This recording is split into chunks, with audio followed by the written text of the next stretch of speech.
বন্ধুরা কেমন আছো সবাই? আজ ব্লগটা শুরু করছি ভোর 4টে থেকে। তো অনেকখানি অন্ধকার আছে বাইরে বলতে পারো। তো এখনই 1 কাপ চা করে নিলাম। তো আমি 1 কাপ খেলাম আর সিমরানকে 1 কাপ দিলাম।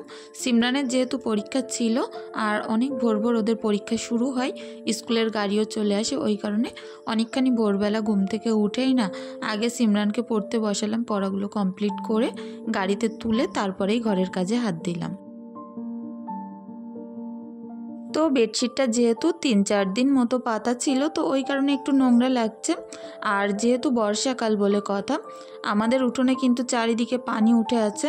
তো বাইরে থেকে তো ভিজে পায়ে ঘরে আসা হচ্ছে, যতই পা মুছে ওটা হোক না কেন খাটে কিন্তু একটা স্যাঁতসেঁতে ভাব হয়। তো ওই কারণে বিছনার চাদরটা তুলে নিলাম। আর কিছু কিছু জায়গায় হালকা কালার থাকার কারণে কিন্তু বেডশিটটা একটু নোংরাও লাগছিল। তো যাই হোক, এদিকে এখন পুরনো যে তলার বেডশিটটা এটা একটু ঝেড়ে ঝুড়ে টানটুন করে নিলাম। তারপরে কিন্তু ওপর দিয়ে একটা বেডশিট পেতে দেব। হালকা কালারের কোনো বেডশিটই এখন আর পাতবো না। বাইরে যতদিন পানি আছে না উঠোনে, ততদিন আর হালকা কালার মোট কথা পাতবই না। একটা সাদা কালারের বেডশিট কিনেছিলাম জানো তো, অনেক দিন হয়ে গেছে, এখনও পর্যন্ত পাতার সাহস পাইনি। তো ভেবেছিলাম ঈশার জন্মদিন কি সিমরানের জন্মদিনের সময় যখন বাড়িতে লোকজন আসবে তখন পাতবো। তবে এই যা অবস্থা আর পাতা হবে না। সিমরানের জন্মদিন তো আর বেশি দিন বাকি নেই। আর এইবার লোকজন কিছু বলা হয় কি তারও ঠিক নেই। উঠোনে পানি জমে আছে, কোথায় কি করব তার ঠিক নেই। আর যেহেতু রান্নাঘরটা অনেকখানি ছোট, রান্নাবান্নার কিন্তু অনেক অসুবিধাও হয়। আর আমি যেহেতু একা মানুষ, তো ওই কারণে একা একা সব কিছু করে উঠতে পারবো না হয়তো। দেখা যাক জন্মদিনের টাইমে কি করতে পারি। তো এই বাস্কেটটা এখানে রাখি কেন জানো তো, ছোট ছোট কাঁথা কাপড় হাতের কাছে লাগে রাত্রিবেলা, তো ওই কারণে বাস্কেটটা রেখে দিই। যেগুলো প্রয়োজন কিছু ছোট ছোট টাওয়াল ওর ভিতরে রেখে দিই।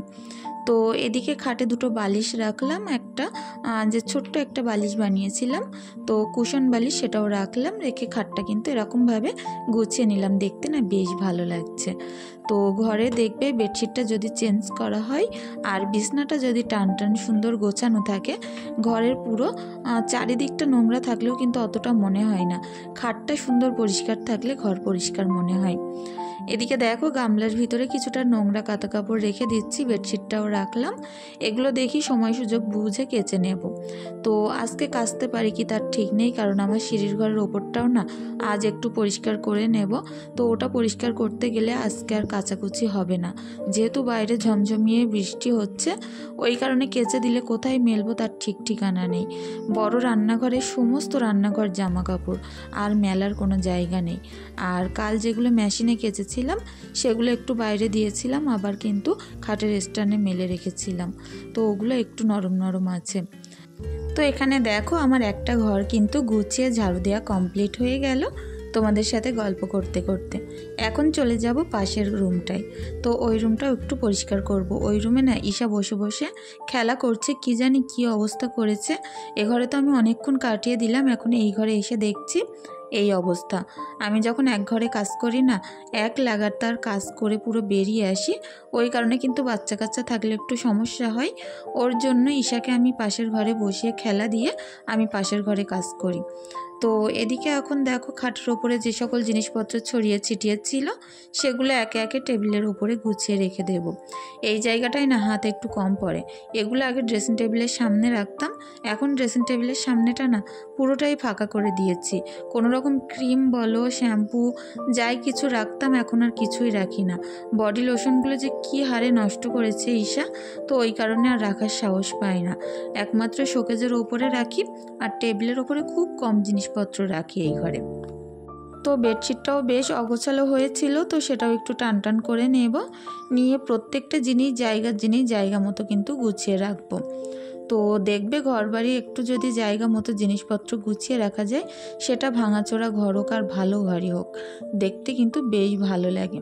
তো এই কারণে চেষ্টা করি যত সম্ভব গুছিয়ে রাখার জন্য ঘরবাড়িগুলো। আর এখানে যে টাওয়ালটা দিয়ে রাখি না, এটা একটু সরে গেছিলো, এটাও বেশ টান টান করে দিলাম।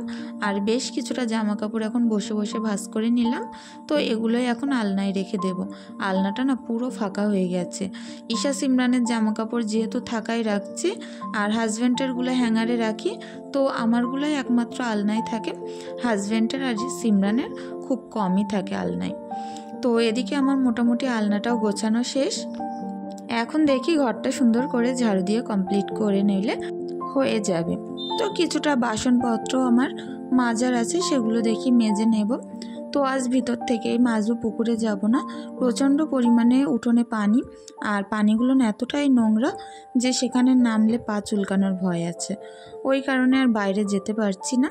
পুকুরের পানি আর বিলের পানি এক হয়ে গেছে।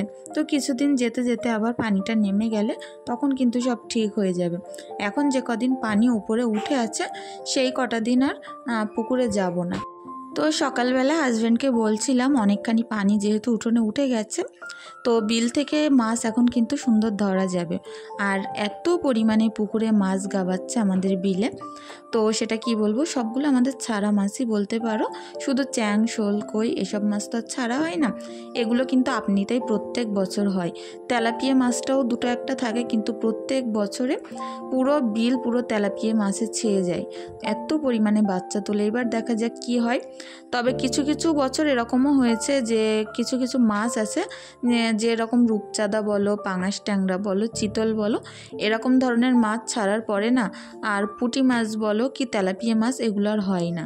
ওরা না এত পরিমাণে মাছ খেয়ে নেয়, বাচ্চা মাছ, তো হতেই পারে না। তো এবারও তো অনেক রকম মাছ ছাড়া আছে, পাঙাশ ট্যাংরা, রূপচাঁদা, চিতল। তো এবার কি হয় তার ঠিক নেই।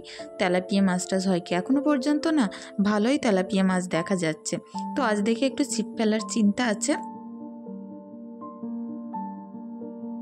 তো তোমাদের সঙ্গে গল্প করতে করতে বেশ অনেকখানি কাজ কিন্তু এগিয়ে গেছে। দুটো ঘর পরিষ্কার করে ঝাড়ু দেওয়া কমপ্লিট।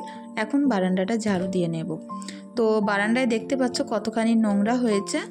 প্রত্যেক দিন খাটের নিচে ঝাড়ু দেওয়ার পরেও রোজ যে কতগুলো নোংরা বেরোয় খাটের নিচে থেকে, সেটা কি বলবো।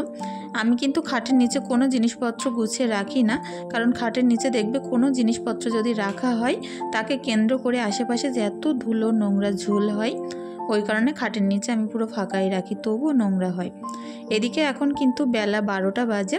তো এখন বৃষ্টিটা থেমেছে, একেবারে আকাশ পরিষ্কার মনে হচ্ছে। তো এদিকে ঈশার জন্য একটুখানি সেরিল্যাক্সটা আমি রান্না করে নিয়েছি খিচুড়ির মতো করে। একটু রসুন থেতো আর পেঁয়াজ দিয়ে সুন্দর করে জিরে ফোড়ন দিয়ে সেরিল্যাক্স বাড়ি তৈরি করা যেটা, সেটা রান্না করে নিয়েছি খিচুড়ির মতো। তো ঈশা এখন প্রচণ্ড কান্না করছিল, কেন বলো তো, ওর কাছে চামচটা দিতে বলছিল, ও একা একা খাবে বলে। আমি তো জানি ওর হাতে চামচ দিলে খাওয়া তো দূরের কথা, সমস্ত খাট ওর গা মুখটুক মাখিয়ে ভর্তি করে দেবে। তো যাই হোক, এখন থেমেও গেছে আর সুন্দর করে ওকে আমি খাইয়ে দেবো। আর এর ভিতরে না একটুখানি বাতাসা দিয়েছিলাম, যেহেতু বাতাসা দিলে একটু মিষ্টি মিষ্টি ভাব হয়, তো সুন্দরভাবে ও কিন্তু এই সেরিল্যাক্সের খিচুড়িটা খেয়ে নেয়। তো এদিকে হাজব্যান্ড অনেকখানি কুচো কুচো চিংড়ি মাছ নিয়ে এসছে, তো সেগুলো এখনও বাঁচার টাইম পায়নি। তো যেহেতু হাজব্যান্ড বাড়িতে চলে এসছে সকাল সকাল, তো পুকুরে জাল ফেলছিল, ছিপ ফেলছিল, জাল ফেলে মাছ উঠলো না বলে আবার কিন্তু ছিপ ফেলছে।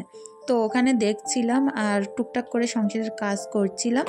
আর এই যে উচ্ছে আলুগুলো বাছাকোটা করে নিয়ে পেঁয়াজ, আদা, রসুন, টমেটো এগুলো সব কাটছিলাম।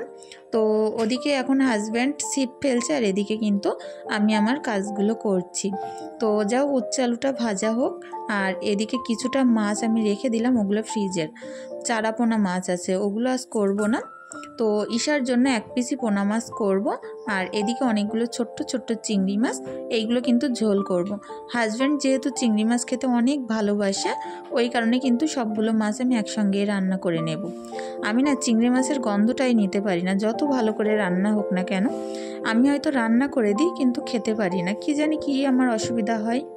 তো রান্নাটা করতে করতে ওদিকে হাজব্যান্ড বারবার ডাকাডাকি করছিল, লাফ মেরে বাইরে এসে দেখি একই কাণ্ড।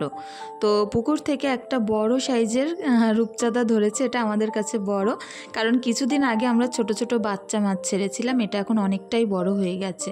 তো দেখে অনেকখানি আনন্দও হচ্ছিল। হাজব্যান্ডকে বললাম ছেড়ে দাও, যেহেতু এখনও পর্যন্ত সেরকম বড় হয়নি, আর আমাদের পুকুরের মাছ আমরাই তো খাবো, ছোট থাকতে খেয়ে নিয়ে লাভ নেই, একটু বড় হলে তখন খাওয়া যাবে। তো সেটা ছেড়ে দিল। তারপরে আবারও কিন্তু ছোট ছোট দুটো পাঙাশ ট্যাংরা মাছ উঠেছিল। তো কোনো মাছই নেওয়া হয়নি, এখনও ওদের পর্যাপ্ত বয়স হয়নি, এখন রাঁধলে কিন্তু অতটাও টেস্ট হবে না, ওই কারণেই আর নেইনি। এদিকে দেখো চিংড়ি মাছগুলো নুন হলুদ দিয়ে তেলের মধ্যে ভাজা করে নিচ্ছি। আর চিংড়ি মাছের রান্নার জন্য একটা মশলা আমি বানিয়ে নিয়েছি, পেঁয়াজ, আদা, রসুন, টমেটো আর অল্প কটা কাঁচা লঙ্কা দিয়েছিলাম, দিয়ে মশলাটা কিন্তু আমি এর মধ্যে ঢেলে দিলাম। তো একটু যেহেতু পাতলা পাতলা মশলা হয়েছে ওই কারণে কিন্তু এতগুলো ঝোলও বেরিয়ে গেছে মশলাটা ঢালার সাথে সাথে। এগুলো যতক্ষণ পর্যন্ত ঝোলটা না শুকাচ্ছে, একটু কষে নিতে না পারি, ততক্ষণই নাড়তে থাকবো। আর এর মধ্যে ঈশার জন্য একটা কিন্তু আমি ওই যে পোনা মাছের দাকাও দিয়ে দিলাম, এটা খাবে কিন্তু ঈশা। তো সুন্দর করে এখন কষিয়ে নিচ্ছি মাছটা। যখন আস্তে আস্তে তেল বেরিয়ে আসবে এর মধ্যে ঝোল দিয়ে দেবো। তো কালকে আমার কমেন্ট বক্সটা ইউটিউব থেকে বন্ধ করে দিয়েছিল, এরকম প্রায়ই করে, কিছু সমস্যার কারণে করে, আমি নিজেও বুঝতে পারি না। তো হয়তো আমার অনেক বন্ধুদের অনেক অসুবিধা হয়েছে, যারা কমেন্ট করতে গিয়েও করতে পারোনি, তো সেই সকল বন্ধুদের কাছ থেকে ক্ষমা চেয়ে নিচ্ছি। তো আশা করছি সকলে অনেক বেশি ভালো আছো। আর কালকে তোমাদের কথাগুলো আমি বুঝতে পারিনি, শুনতে পারিনি, তোমরা যে কমেন্ট করো না, তোমাদের কথাগুলো কিন্তু আমি রোজই পড়ি, শুনি, আমার অনেক ভালো লাগে। তো এদিকে দেখো ছোট্ট একটা লক্ষ্মী ঘট নিয়েছে ঈশা। তো এর মধ্যে কিছুটা খরচা পয়সা রাখবে। এটা না ঈশার ঘট, ঈশার একটা আছে এই যে ছোট্ট একটা লক্ষ্মী ঘট, আর এটাকে মনে হয় লক্ষ্মী ঘটই বলে। তো এতে শুধুই 10 টাকা 5 টাকার কয়েন ঢালা হয়।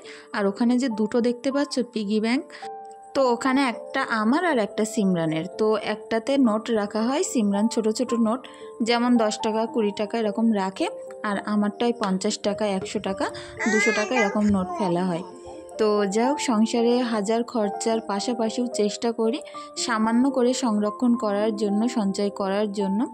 তো যতটুকু সম্ভব পারি, হয়তো প্রত্যেক দিন ফেলতে পারি না, তবে যতটুকু সম্ভব ফেলি। তো এরকম বাচ্চাদেরও কিন্তু আমি ছোটোবেলা থেকে শেখাই যে কষ্ট করে উপার্জন করে পয়সা কিভাবে গোছাতে হয়, এতে করে কিন্তু ওদের মনোবলটাও পরবর্তীতে বৃদ্ধি হয়। তো যাই হোক, ওদেরকেও শেখাচ্ছি, নিজেও অভ্যাসগুলো একইভাবে বজায় রেখেই চলছি। তো এদিকে দেখো উঠোনে পানি উঠে গেছে, দেখতে পাচ্ছ তো কতখানি, এখনও কিন্তু পানি নামেনি, বেশ অনেকখানি নেমেছে, তবে এখনও এতগুলো পানি ওপরে উঠে আছে। এই পানিগুলো বের করার কোনো লাইনই পাচ্ছি না, চারিদিকে পুকুর আর পানিতে ডুবে গেছে আমাদের বাড়িটা। যাই হোক, আজকের ভিডিওটি আর বেশি দূর বাড়াবো না, এখানেই শেষ করব। তো যাই হোক, সন্ধ্যাবেলা এখন দেখতে পাচ্ছ সিমরানকে নিয়ে পড়াচ্ছিলাম ওদিকে আমি, আর ঈশার কাণ্ড কারখানা দেখো, এত বেশি দুষ্টুমি করে সেটা আর কি বলবো। তো আমার আজকের ভিডিওটি কেমন লেগেছে অবশ্যই কমেন্ট করে জানিও, আর যদি কিছু ভালো লেগে থাকে অবশ্যই একটি লাইক একটি কমেন্ট করে দিয়ে যেও।